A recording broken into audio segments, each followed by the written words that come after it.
تاجکستان د سولې پروسه کې د ولسمشر غني د دریځ ملاتړ اعلان کړ.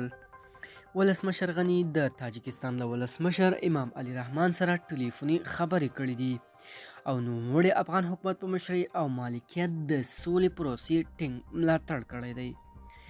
له ارګ څخه په خپرې شوي خبر پاڼه کې ویل شوي د تاجکستان ولسمشر امام علي رحمان د سولې په پروسه کې د ولسمشر غني له دریځ څخه د ملاتړ څنګ ډاډ ورکړی چې تاجکستان به په نړیوالو او سیمه ییزو غونډو کې د افغانستان ترڅنګ وي. په دغه ټلیفوني خبرو کې دواړو مشرانو د دوه اړخیزو اړیکو په ځانګړي ډول د سوداګرۍ، ترانزیت او سیمه ییزو همکاریو په لا پیاوړتیا، د امو سیند سواحلو په اوږدو کې د همکاریو په زیاتېدو بحث کړی دی.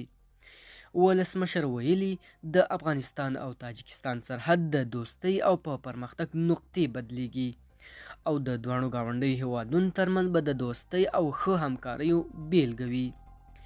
امام علي رحمان ولسمشر غني ته د دوه اړخیزو او څو اړخیزو اړیکو او همکاریو د پراختیا په موخه تاجکستان ته د سفر بلنه ورکړې.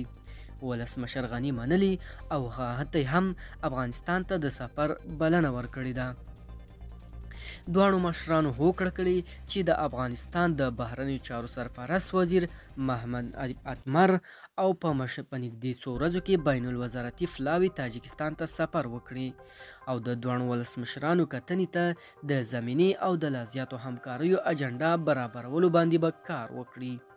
دغه پلاوي به دواړو هیوادونو ترمنځ د سیاسي، اقتصادي او امنیتي همکاریو په ځانګړي ډول له ترهګرۍ او نشه یي توکو سره د مبارزې په لارو چارو بحث وکړي.